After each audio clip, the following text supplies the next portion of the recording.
friend of mine from out of town, Caley Dimmock. Katie. Yeah, thanks. This is where the sleep deprivation and the B-roll is going to be amazing. Caley Dimmock. Yeah, awesome. Yeah, love it. This is the sleep Where is my coffee?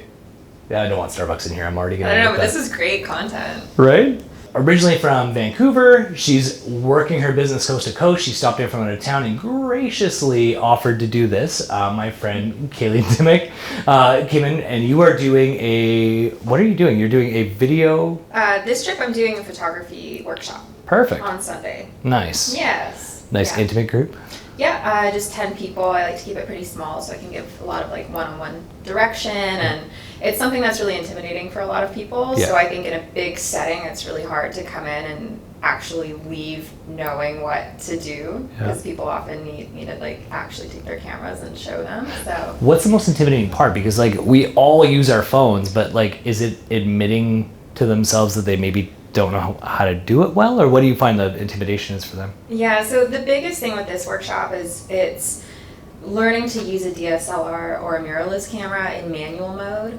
So see, you're speaking a different language already. So I mean, I think you understand. I truly don't. Ask him. I have no idea. So really? Brendan's off camera, and like he made me hold his camera, and I was like, I don't even know where to hold this. Really? Like, I didn't realize that. It was like being handed my daughter for the first time. I was like, Okay. Yeah. All right. Fair enough. Yeah. So taking people away from mobile phone photography, which is still great. I mean, you can do amazing things, and they always say the best camera is the camera that you have on you, so you can capture things. But teaching people how to use a professional level camera in manual mode so that they have full control over what they're shooting. Yeah. Yeah, okay, so you describing it, I instantly got intimidated, so I totally get it. Like, I would not be able to do that. Which is really cool, because that was an evolution of, as you know, I don't need to tell you, but maybe they don't know, is I was a student of yours. Like, I bought your course, and I still go in and visit it every now and then. We actually had a company reach out because of our recent efforts, and they were, and I forget the term, but they were like, essentially like, send me your package. Media kit? Yeah, thank you. Kit, they were like, send me your media kit, and I told Brendan that, and he was like, oh, okay, like we're gonna get working on that. I'm like, no, I got it. Like there's a section in your course, so I gotta go back and visit that and then send it off. So I have been a teacher for a long time, so it's cool to see you doing this, but you weren't always a content teacher. So like, how did this all start with you? Like where did it begin that you started playing with in the marketing field? Yeah, I mean, I guess I do a lot of different things, as you know, and the teaching aspect of it is, in the grand scheme of things, it's a very small part of it, really. I mean, I have the one online course, and I try to give back through content online, through my website and through Instagram content, and then teaching workshops and seminars and speaking here and there. And teaching is something that I always wanted to do, honestly. Like when I was a kid, oh my gosh, I was so nerdy. I'm still so nerdy. I used to create like tests for my brother and my cousins when they came over. I was like 5-6 years old. I had not heard this before. Yeah, I used to create tests for them, and like I'd pretend I was the teacher. Like I'd give them tests and like grade them or whatever. Fast forward to adulthood, and I dropped out of university. Did you know that? I did not know that piece. Yeah, I'm a university dropout. I started teaching myself photography and design when I was 17, 18 years old. Nice. And then I really got into the marketing side of things when I was about 24. Left school when I was 19. I lasted one semester. Essentially, I was bored. I was so bored. Was it the pressure of like, I have to go to school? Is that what got you into school? That is what got me into school. I remember very vividly, I was sitting in art class in grade 12, and art and math were always my two favorite subjects. And at that time, I was like, what am I going to do with this? They're so different, right? I was sitting in art class, and I remember saying to one of my classmates, everybody was talking about where they're going to be going to school and their plans. And I remember I just looked up and I said to him, you know what? I don't know if I'm going to go to university after all. I think I might take some time off. And that was like taboo. He looked at me dead in the eyes, and he was like, Caley. And I'm like, what? And he's like, you're too smart not to go to university. Which, like, that statement in itself is so ironic. Like, it really is, looking back on it. And that statement still sticks with me to this day. And so, I went to university for a semester. I didn't go to class for a month and I had a 4.0. So I was like, you know what? And I don't come from money. Yeah. I don't come from money. So I said, you know what? I love learning. I'm always learning. Still, my free time, that's what I do. I learn. So I said to myself, I can stay here and be bored. Right. And go into tens of thousands of dollars in debt. Or I can leave and I can live life and try a bunch of different things and start teaching myself. And so that's what I did. But that's a real pressure. We recently did a video. We ran an ad. You would appreciate this. We ran an ad from 13 to 15 and then 16 to 19 a week before school. And it's not even published, but we're going to publish it right away. Just talking about like the pressures of school and stuff like that. And I got over 700 DMs that I've answered every single one of them. But the biggest one was like the pressure of the world is on me that I have to pick something. And it's kind of like, I don't want to use the word a death sentence, but like that's how these kids are feeling it. They're like, the pressure is so high because if that's what I say I'm going to do, then that's it. Like that is my life. Absolutely. That's what I dealt with as well. You were like, I'm gonna get. You feel railroaded. Yeah, absolutely. I remember I went to guidance counselor at the end of high school, and I remember saying to him, I was like, look, like I love so many different things. I don't know what to do. Like, should I go to school for design? Should I go for marketing? Should I go for architecture? Like, what am I supposed to do here? Like, I don't know. I ended up starting out in business, and that's, obviously it fits. Yeah. But that pressure is very real. And I have a lot of people message me all the time now, and they say, where did you go to school? Because there's some people who want to do what I do. They see what I do, and they see this kind of freedom and the way that I've built my business and the way that I've kind of created my lifestyle. Right. And they say, where did you go to school? And I just think that's such an interesting question because people think that you can go to school and you're guaranteed an outcome. Yeah. When really it doesn't have much to do with it. It's the same thing, I have some people who will apply to work for me and I say, well, can you do this skill? And they'll say, no, but I'm willing to learn. And that's great. Yeah. 6 months down the line, if I'm looking again, the same person applies and say, oh, do you have that skill? No, but I'm willing to learn.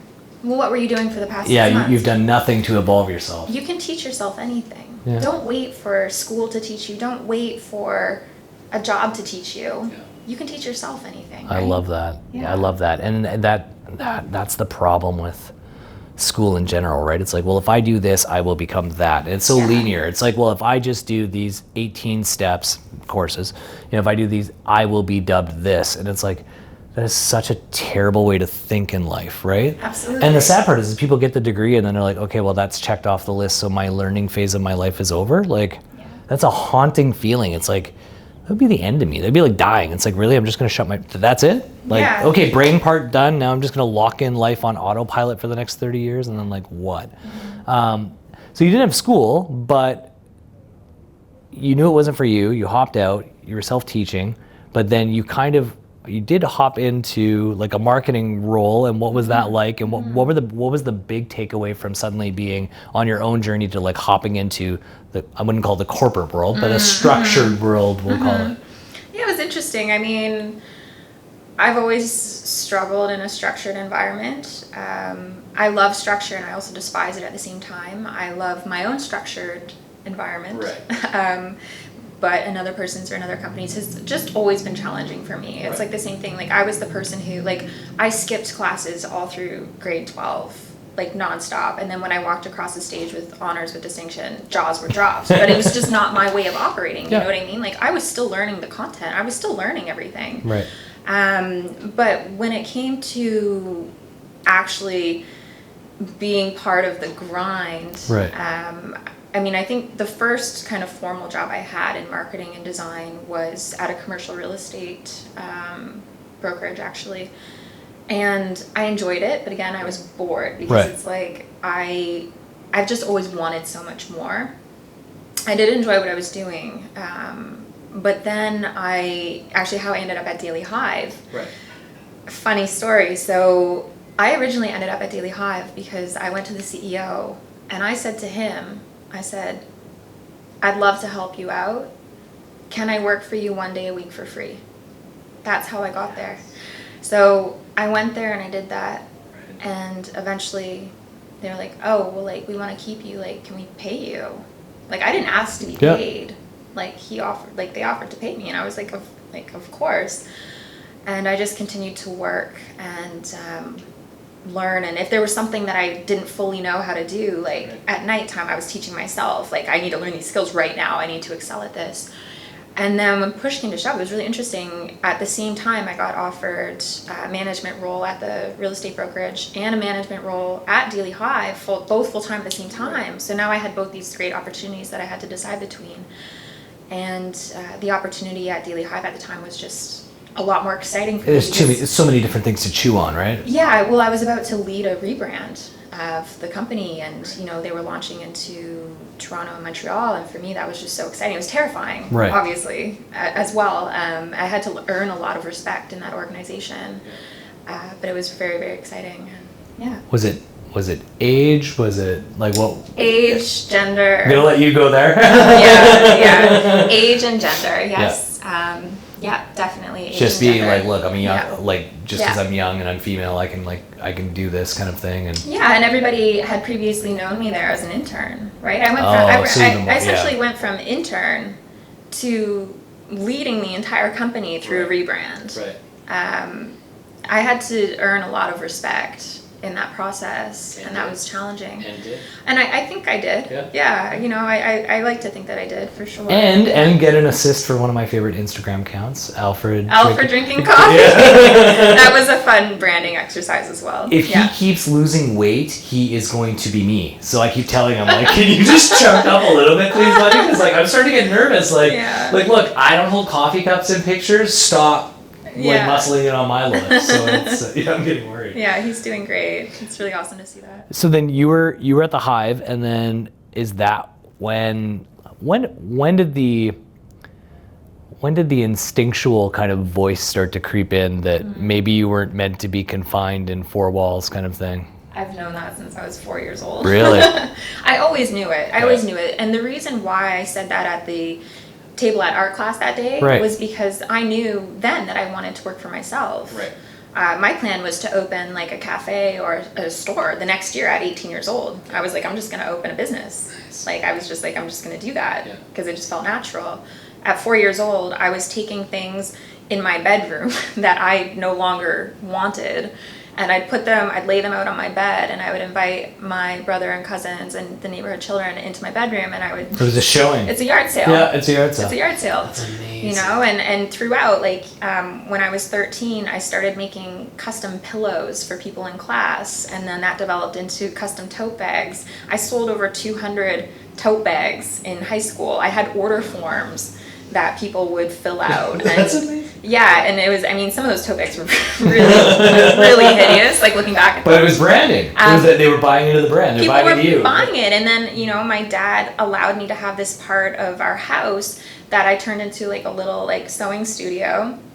And I would have open houses, and I would have people come in from high school and buy bags and clothes and all kinds of stuff. And some people still have some of the stuff, and that actually allowed me to not have to have a steady job in high school. And then interestingly enough, I kept going into the fabric store so much that the fabric store kept calling me at home because they had my number from my membership, like begging me to work for them because they needed somebody part-time. See, that's so funny because like that's bad business, because I'm sorry, if someone's buying that much yarn from you, you support their habit so they keep buying yarn from you. You know what I mean? Like I don't know, maybe the business guy in me, it's like, no, if your best customers, you don't hire your best customer because then the yard sales will stop. Interestingly enough, they convinced me to work for them by saying, oh, you'll get free fabric and patterns. All right, okay, good. They did have a good angle then. So I was like, okay, and that was a very easy job for me. But yeah, essentially and then that turned into other things. Like, I've always had a side hustle of some sort. I started designing logos for people when I was 18, 19. Like,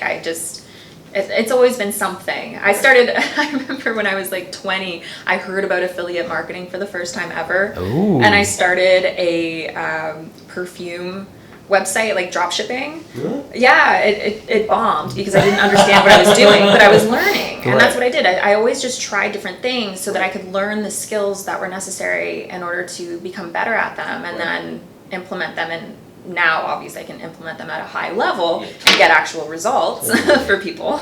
That's the reason I started smiling halfway through that is this addresses something that I have been going through for hundreds of DMs. And the thing I want to point out to you guys is how many of you have I DM'd and you're like, I really want to be an entrepreneur, but I don't know what to do. And I don't have an idea. And I'm hearing that over and over again. And they're like, tell me how to be an entrepreneur. And it doesn't work that way.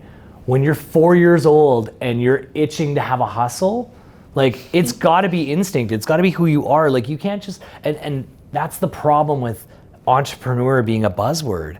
It's like, to your point, it's like, well, I just want to become it almost feels like school. You know what I mean? It's like, well, I'm going to be a lawyer, so I'm going to go to school and I dub the lawyer. It's like, you can't wake up in the morning and like, I dub the entrepreneur. Like it's something instinctual that you fight against.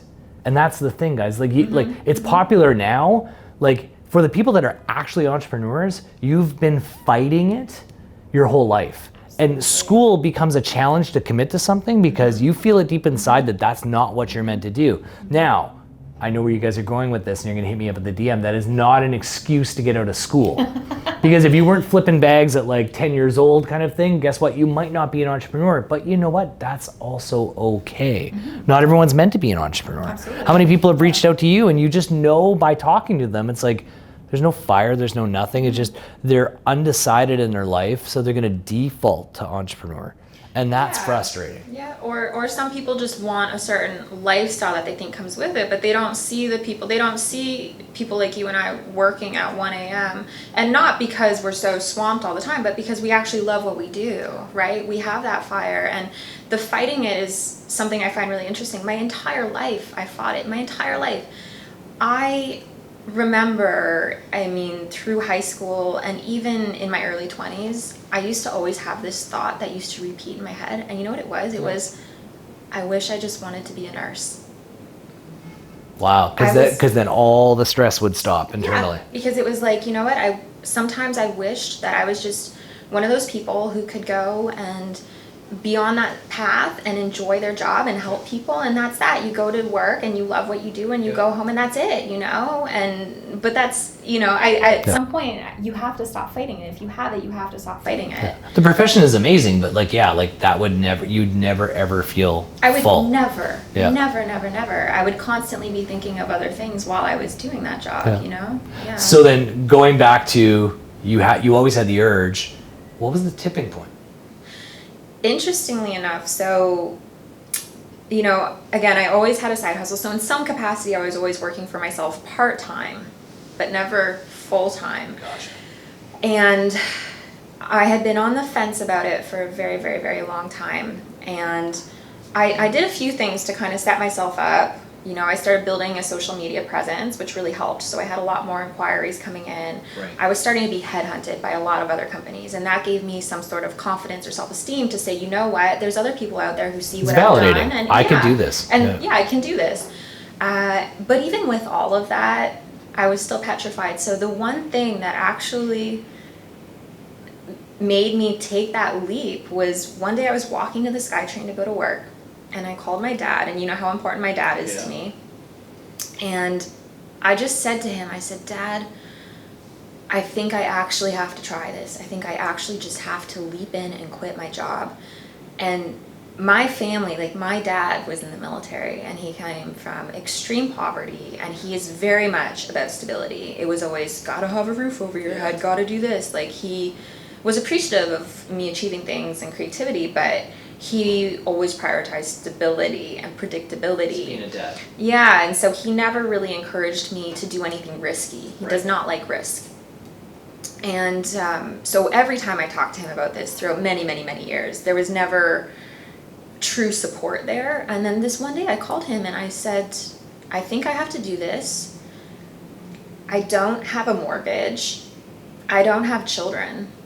I'm not sure when those things are going to change. It could be any time. I don't know. I'm getting to that part of my life. Right. There's never going to be a better time. That's what I said to him. I said, there will never be a better time. And just as I was approaching the SkyTrain, he said, you know what? I think you're right. And I handed in my notice the next day. Yeah. Wow. Yeah. I love that. Yeah. Yeah. I love that. Yeah.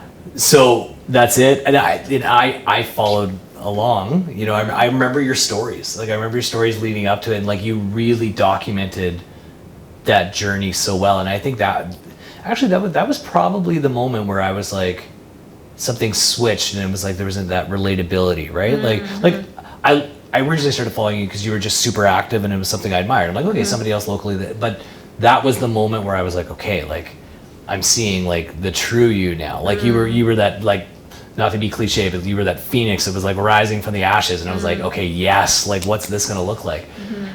So you jumped. Did you have a plan? Like, obviously you would have been formulating ideas along, but like, I mean, what was the first 6 months like of being like, oh yeah, there's no paycheck coming on Friday? Interestingly enough, the first 6 months overall were amazing. The first 2 weeks were terrifying. They were terrifying because, you know, I have a very varied skill set. Right. You know, I consider myself highly proficient in a number of areas, you know, like photography, marketing consulting, market research, Facebook advertising, influencer marketing, so many different things. Right. And I know as a marketer that you should really try and focus, right? Yeah. So, and that's always been an issue for me, is I've always wanted to do so many different things. So for me, it was really trying to figure out, what am I going to focus on? Who am I going to pitch? What are my rates? All of these things, you know, and I sent out so many cold emails in the first 2 weeks, and I got so many, like, no, like, we don't need this, we don't need that, whatever. And then out of nowhere, it felt like within a 2-day period of time, I had inbound inquiries coming in, and I booked myself up enough work for the next, like, couple of months right then and there. And I not only matched my income from my day job in my first month, but I surpassed it. And I couldn't believe it. And you know, my biggest retainer client at the time actually found me through Instagram. And I don't know if you've heard this story, if you remember it, but I was in Bali on a trip. And, you know, I was posting to Instagram and this and that. And then the owner of a company here reached out to me and said, hey, I was recently staying at the same hotel as you in Bali, and I was going through the recent, or I think it was like the most popular posts or whatever, and your post came up, and so I looked on your profile, and I clicked through to your website and your LinkedIn, and my company is actually looking for somebody who has all the skills that you have. Can we meet? And I said, absolutely, and I did up a proposal, and for a bunch of different things, and they signed on, and it was amazing to me. You know, like, what are the chances that we were both at the same hotel in Bali, and we were both based in Vancouver, and it just happened to match up. And I remember that because that's around the time my wife started following you, and then my house filled up with all that crap. So that was, which speaks volumes to your ability to market it. But there was a bitterness there. You mean all the things I was talking about on Instagram? Yeah. Oh, yeah. Well, when you started promoting it, right? I was like, okay, cool. Yeah. So we have. You said something really key that I want to look at, because when you're leading up to jumping, it's terrifying. The first 2 weeks was like, when's that first paycheck coming?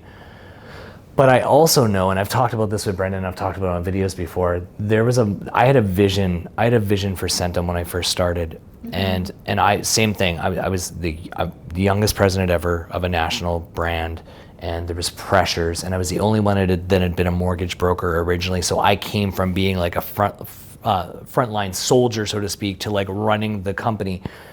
And I felt in my heart that I knew I had the vision right, but I was intimidated that I wasn't gonna be able to pull it off, and then everyone's gonna be like, oh, this is why you don't put a young guy. This is why you don't put somebody that came from the field, right? You need like a bank executive, everything else.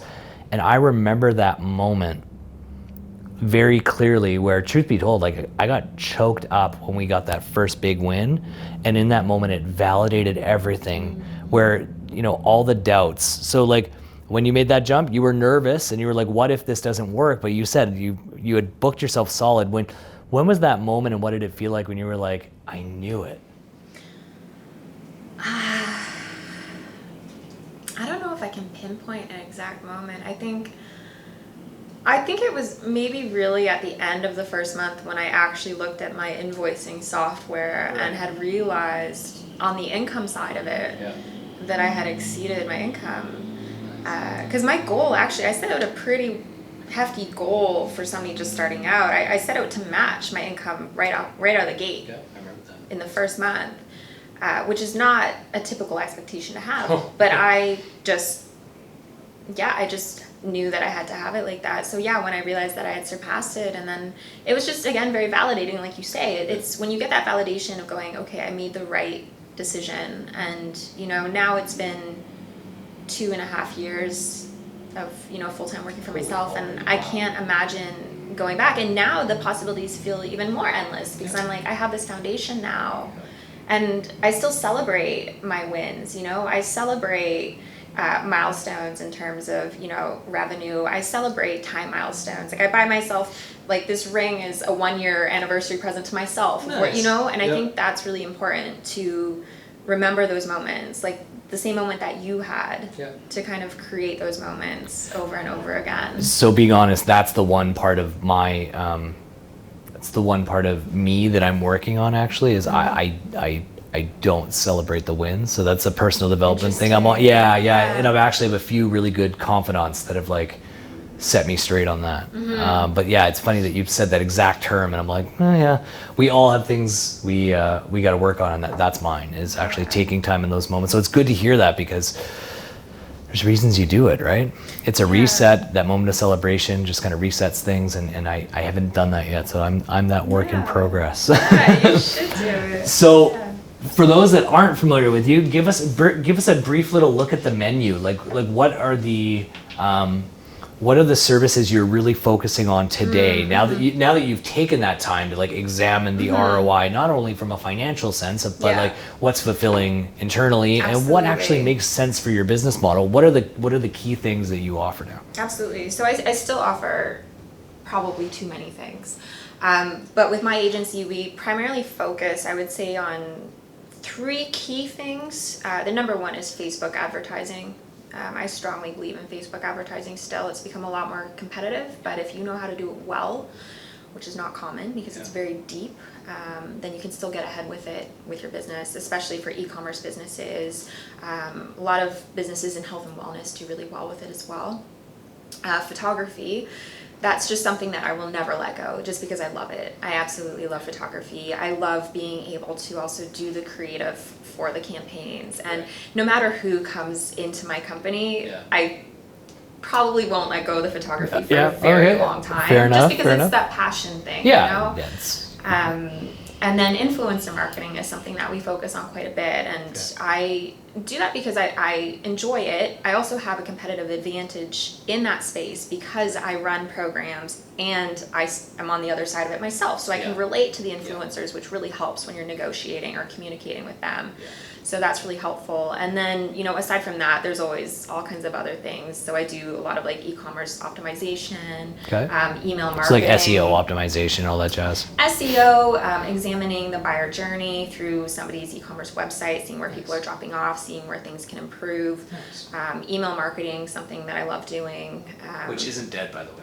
No, email marketing is amazing. Like, really, if you can get an engaged audience on email, the conversion rates there are wild. I would say for e-commerce, they're at the top, but it's keeping people engaged via email is very tough. And there's been a negative connotation for so long because I think there was a point to where email market, the tech and the ability to create a funnel and track that funnel and take them on a consumer journey didn't exist when email was at its height, so it just became annoying because there was no way to, there wasn't such an easy way to convert, where now it's like you can take a client on a journey depending on how they interact with it and track it and actually get the analytics from it. It's, absolutely. Understand it, couldn't do it to save my life, so very grateful for those people like you out there. I mean the programs and the tools that are out there now are fantastic. You just have to, and that's another thing too, is I find that there's a lot of marketers out there and there's a lot of people who know how to use the tools. Right.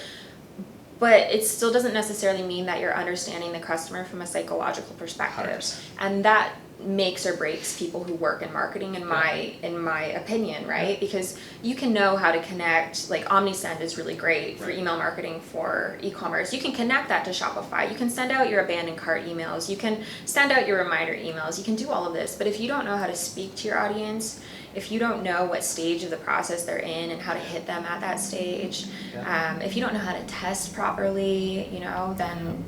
But that's the value of an agency. For like somebody who has 2 brands, I would never dream of trying to create that internally. Right. Like, because I understand the value of, like, it's not black and white. Like, you need somebody that actually lives it, breathes it, understands it. Yeah. And there's such a psychological aspect of it that you can't just hire someone off the street and instantly that's alive, right? So given your skill set, I have a curious question that's just about my industry. So obviously, real property management company where we're looking after people's properties. So we're finding tenants.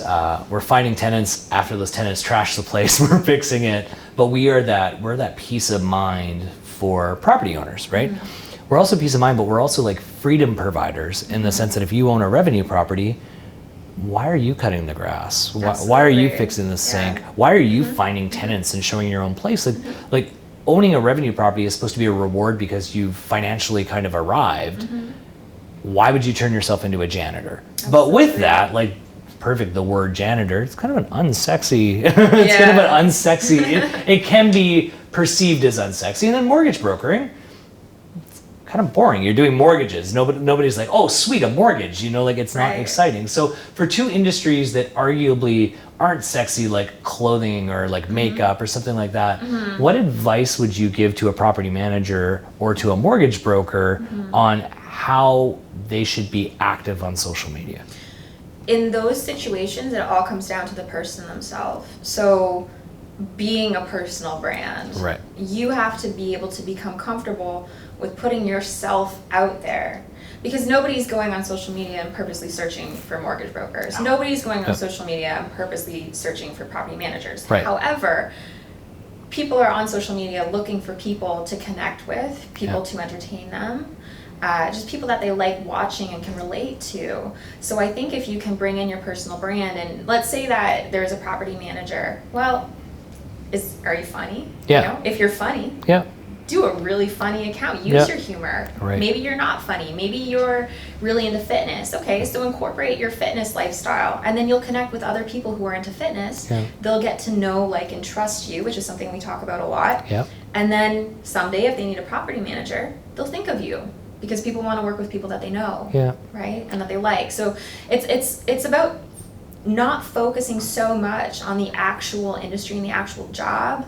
And it's about focusing on who you are as a person and getting people to like you, know you, and trust you, but then also ensuring that they know what you do for a living.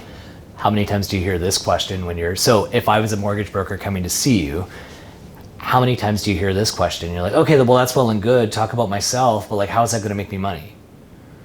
Do you hear that a lot?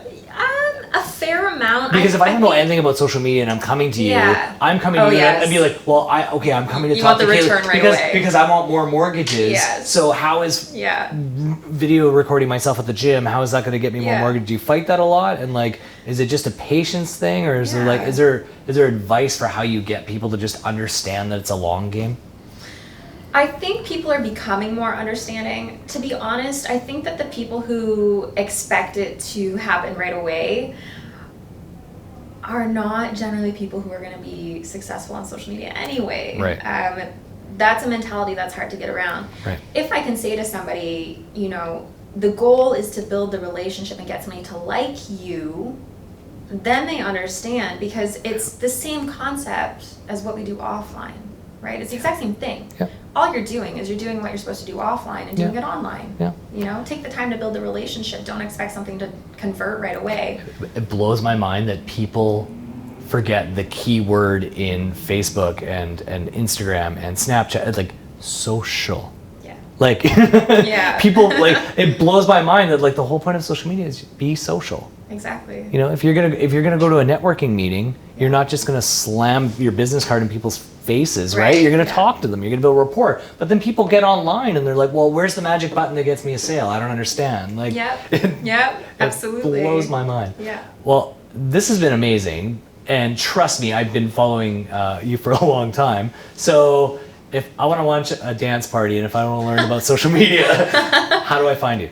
So I'm on Instagram. My handle is CJ Dimmock, CJDIMMOCK. That's where I'm most active. Okay. I do have a YouTube channel and Facebook. I'm not as active on there, and I'm starting to play around with TikTok. Just experimental things, though. But right now, Instagram. But hilarious experimental things, I might add. But for now, Instagram is definitely the best. Go check it out if you're not an animal activist. There was an incident with a bag. Don't worry about it. You know what? I actually thought about that too. I'm like, people are gonna think that I put the bag around his neck, my cat's neck. Anyway, long story. But I did think about that too. Like, hopefully people think I didn't do that. Amazing. We had no idea what we were doing when we were getting into this, and this was fantastic. So thank you so much for coming, and good luck at the class. Thank you so much. Thank you so much for having me. Thanks. Really nice. Awesome. Yeah. Boom.